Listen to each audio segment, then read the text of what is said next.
Good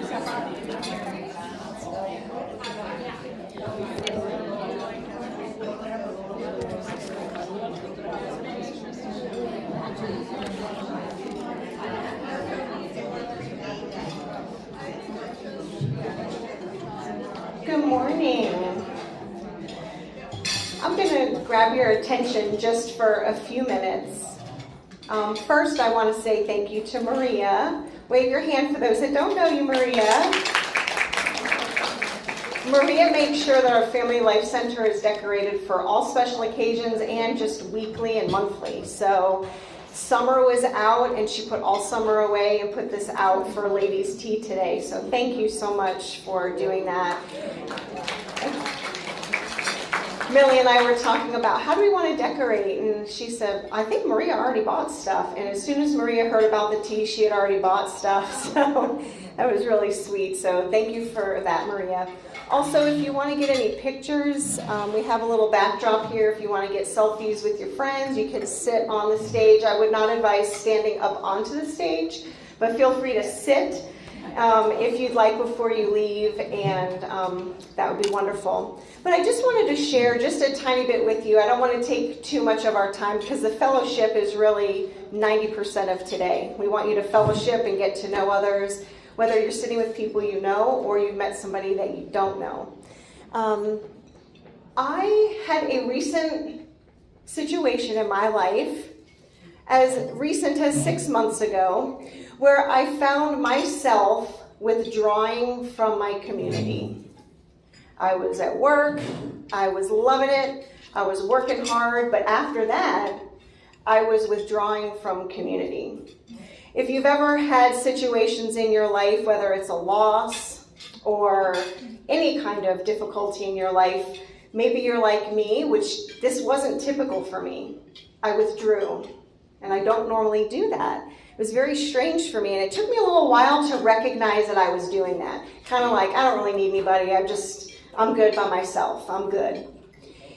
And what I recognized is that over time, it was really starting to just affect me personally. Well, I happened to stumble upon a book at the Center for Spiritual Care, which is just 1 block from here. My husband and I were going to be going on a camping trip, and again, I had recognized me isolating myself. And I went over to the book center, and I just started looking, the spiritual care center, and I started looking in their library, and there's a women's section. And I stumbled upon this book. This is not their copy, I ended up ordering it, but it's called The Friendship of Women. I brought it camping with me, and I started reading it, and it didn't take me but the first line of the introduction that says, "Friendship colors the very air we breathe." And I was like, okay, God, you brought me right to this book. And I started reading it, and I only made it a little ways in on the trip. But I knew I needed it, so I ordered it because I wanted to underline almost everything in the book. And God really spoke to me through this book, and I'll share a few of those important things from the book in just a minute. But what God spoke to me was, if I say I have friends, and I call somebody my friend, then what am I doing as a result of that? If I say, so-and-so is my friend, but then I constantly withdraw and I don't reach out, then I'm not for them what they might need me to be, and they're not able to be for me what I might need them to be. And so I really started thinking about, okay, who are my friends and what do I need to do? And so I've been trying to be very intentional about reaching, especially to friends that maybe I haven't been reaching to very much. Now, of course, we're not all things to all people, and in a room this size, we can't all know each other in the same way.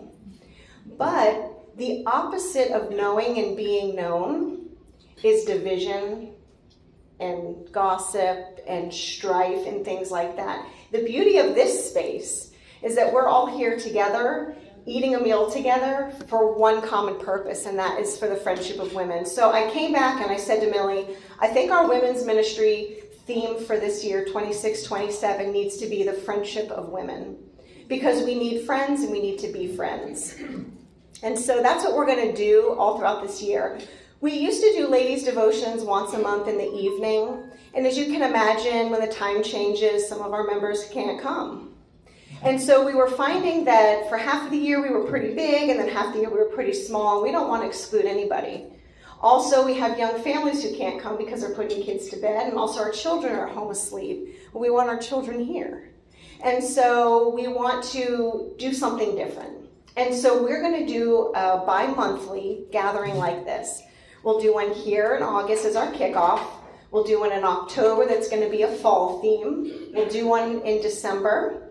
We'll do one in February. Then we'll do one in, I believe, April. And then we'll just take off for the summer or do some kind of other thing so that we can fill this space and just really focus on being women in friendship together. Because if you're like me, and at least one of us, at least we've had at least one other woman in our life who's fed into us. We've also had a woman who has torn us down, and we want to just create a beautiful place where we support one another.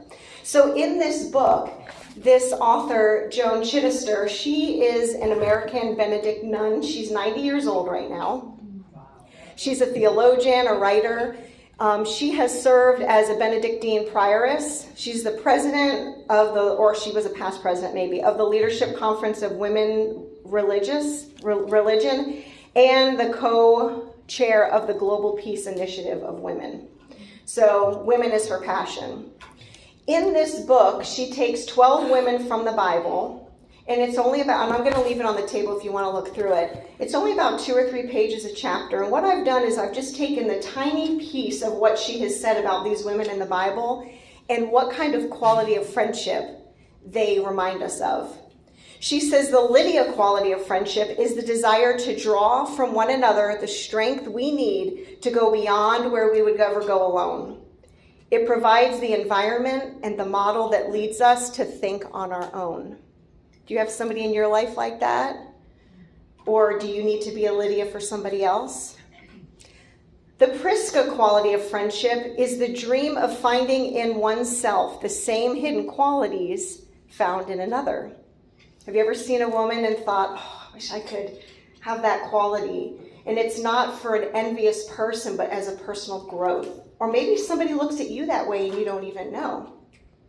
The Deborah quality of friendship reminds us that life is short and energies are limited. We don't have time to waste on friendships that bring no depth, no wisdom, no vision.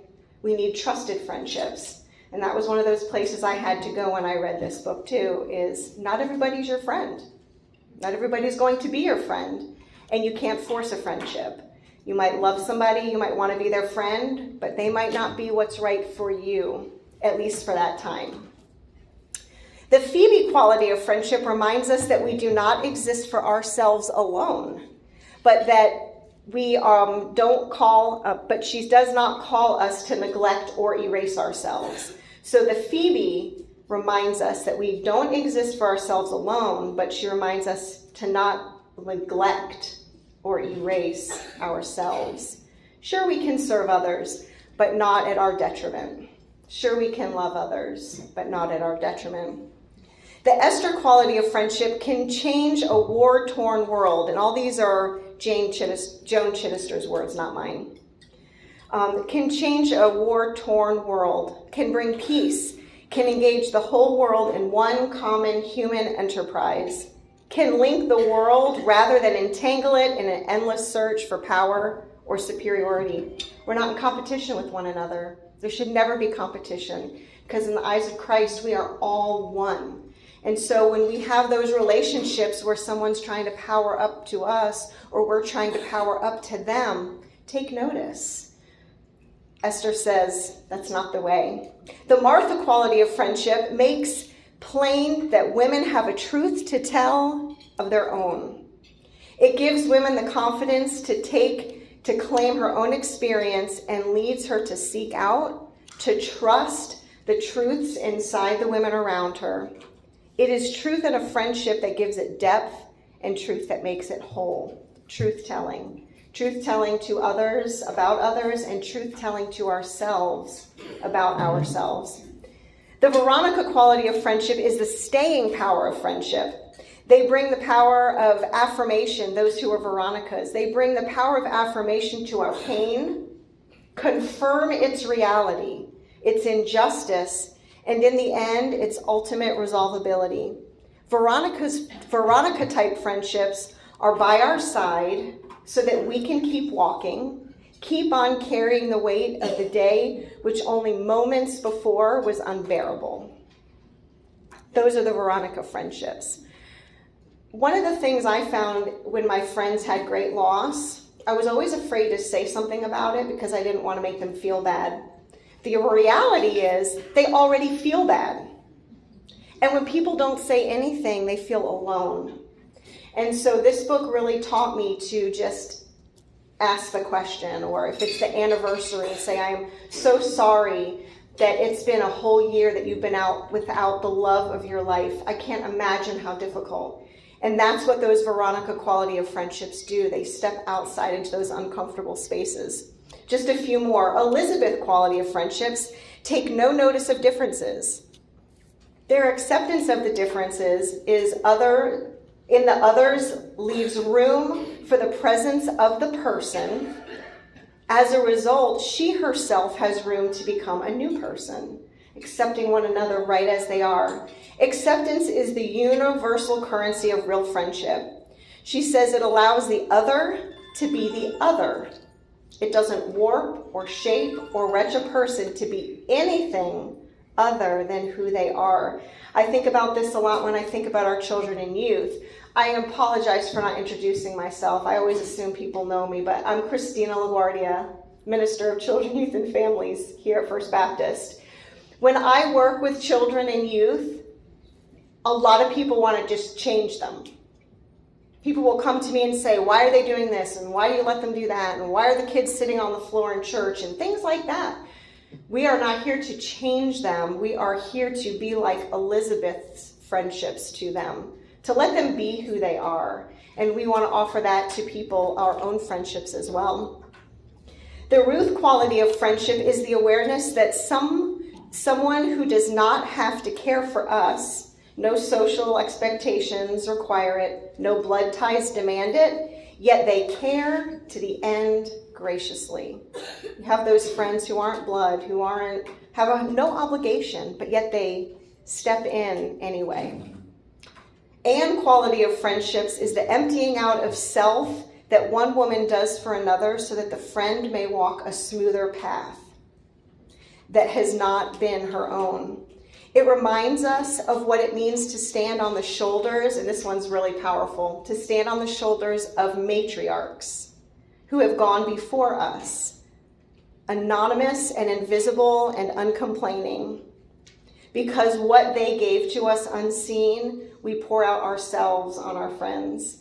And we all have people who have gone on before us, who have paved a way for where we are. And by moving forward in the friendship of women, we take all that beauty of those women, so many things unseen, especially in earlier times where women didn't have as much of a voice. And we get to turn that out into our own friends. Two more. The Miriam quality of friendship is the joy-giving friend who leads the singing when everyone else is too tired, too depressed, too discouraged to sing, who brings us all out of the darkness and dull of time into the bright again. And the Mary Magdalene quality of friendship is the ability to know everything there is to know about a person and to accompany them in their pain, to be faithful to the end, whatever its glory, whatever its grief. It is the unshakable immersion in the life of the other to the peak of the mountain and to the depths of hell. Distinguishes those who walk with us through the shallows of life from those who take the soundings of our soul and follow us into the depths of them. Your ride or die. Who's your ride or die? And when I read this book, it just spoke so much. I immediately stopped isolating myself. I put myself back out, knowing that it is vulnerable to be in spaces, and for me, a lot of times, in spaces with women, and to not worry and to let God do what God wants to do. And our call, I think, here is to be these kinds of women, to put ourselves all on the same playing field, no competition, no hierarchy, taking from our matriarchs, from the Bible, these beautiful women whose stories can inspire us to be a new path and a new way and pave the way for these beautiful kids that I get to work with every week who change my life. Forget me changing their lives, they change my life. My youth and my children, they change my life. And so today before you leave, there's one thing that I want you to do, if you would like. For me, it was not only the voices of others that caused me to want to isolate and to see myself in a different light than I know God would want me to see myself, but that it was my voice that started carrying those messages right back to me, where I started believing the words that I hear. I started believing what people tell me. And then I started thinking about God's thoughts. God's thoughts of us are so beautiful, and the Bible tells us that they number more than the grains of sand in the ocean. Over there where Pam is, actually, Pam, can you hold it up? There are little bottles, there are little glass bottles over there, and there's beach sand that's been sifted. Yes, I sifted it for you, so you won't get too many shells. And I've created a little scripture card for you. Pam, will you read it out loud, the scripture? God, your thoughts about me are priceless. No one can possibly add them all up. If I could count them, they would be more than the grains of sand. Psalms 139, 17 and 18. Thank you, Pam. So I'd love for you to make that and take it with you, put it somewhere, because that's not very many grains of sand that fit in the bottle. But can you imagine separating out just the sand that's in that bottle, how many beautiful thoughts that would be? And it's God's thoughts of us. At the end of the day, what matters most is how God sees us. And if you're at church on Sunday, Pastor Kevin is going to be talking about how God sees us, about being fearfully and wonderfully made, and how in God's eyes he sees us as perfect. And as us all being children of God, we must treat everyone as that same child. So I hope that you'll make one of those and take it with you and remind you. I hope that you join us again in October, because this is just the start. This is just the beginning of something beautiful. And I am so grateful for each of you that's here. Invite somebody